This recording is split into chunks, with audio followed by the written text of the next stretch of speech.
Before Dawntrail, I've never tanked in Savage raiding before, and although I've always enjoyed Gunbreaker, I've never really fully appreciated its kit, playstyle, and strength until now.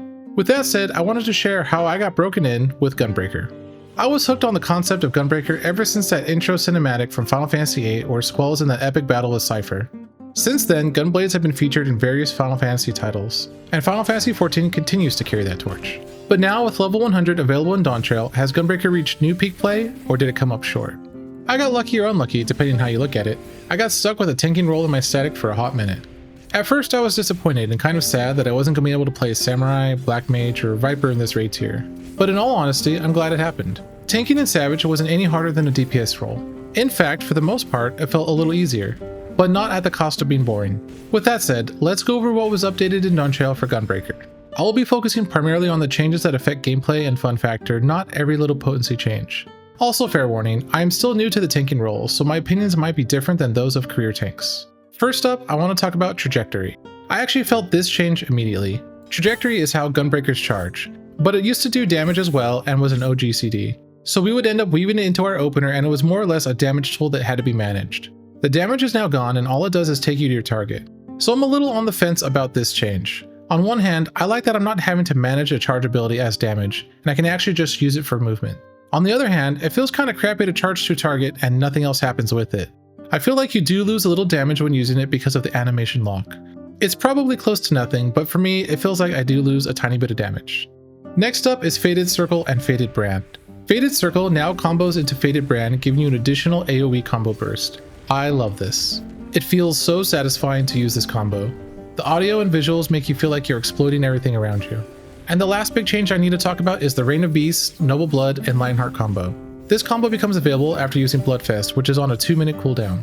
This has got to be hands down one of the best looking animations in the game, and it hits like a truck. The combo is simple as it uses the same button for all 3 hits, but the satisfaction level didn't decrease at all because of that, and I absolutely love each and every time I get to use it. Now there weren't too many changes to really discuss, and that's because the job itself was already very good. Similar to Samurai, if it ain't broke, don't fix it. But now that I covered the major changes, I want to talk about the feel and flow of the job. But first, real quick, make sure you guys hit the like or subscribe button if you haven't already, or if you want to go further, consider becoming a channel member. So back to the feel and flow of level 100 Gunbreaker. The rotation is simple enough, but so engaging. There is your basic 1-2-3 combo, which leads into a nice burst combo, which you can see here on this chart. Gnashing Fang into Jugular Rip, into Savage Claw, into Abdomen Tear, into Wicked Talon, finished with Eye Gouge. It sounds like a lot, but for me, I'm literally just hitting 7-4, 7-4, 7-4. The awesome part is, in that combo, all the 4s are OG CDs, creating a fast-paced combo that feels busy. I think by keeping this combo 2 buttons, it's still button bloat friendly while keeping you engaged in the gameplay loop. The AoE combo is also very similar in that there is a 1-2-3-4 combo, with the last hit being an OG CD. The final addition of that OG CD leads you into hitting 1 again, so there is nothing insane. But that little OG CD really makes the combo feel more fulfilling.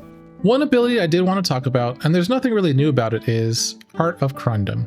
You wouldn't believe how many times I've saved lives by throwing out Heart of Crondom on a teammate. Of course, you do want to throw it on yourself or another tank if needed, but with a 25-second cooldown, there's plenty to go around. I can do a little bit of healing and shielding without skipping a beat in my rotation. I mean, this ability is insane as it reduces damage taken by 15% and gives 900 potency heal if the target is below 50% or when the duration expires. This little ability alone has so much utility and adds a whole nother level of engagement. I'm always scouting to see if someone got clipped or is running low for whatever reason so I can help them out. And in addition, you can also throw a hot onto other players or yourself with Aurora, which is a 200 potency heal over time. Meanwhile, this rotation is built and flows around your No Mercy ability, which is 20% damage boost for 20 seconds. If played perfectly, you won't have any issues squeezing your burst rotation into No Mercy, and even with less than perfect play, you can still make it happen. That is one thing about this job that I do love. It does punish you a little for messing up, but it doesn't destroy you. Just accept the drift, move on, and you'll be fine. So what are my final thoughts on level 100 Gunbreaker? This job is insane. I like this job in Endwalker and Shadowbringers, and now I love this job in Dawntrail. I felt like they just took a job that was functional and fun, and enhanced it in both of those areas. I do want to emphasize that the aesthetics of the moves combined with the satisfying gameplay loop are what really make this job S tier for me. And when I play Gunbreaker, I get that feeling like I did way back when I saw Squall with his gun played for the first time. And I think that's what separates a good job from a great job in Final Fantasy XIV. The difference is the way it makes us feel. I do want to thank you guys so much for checking out my thoughts on level 100 Gunbreaker, and if you did like this video, feel free to check out my level 100 Samurai or Black Mage videos as well. Thank you so much for watching, and I'll see you all next time.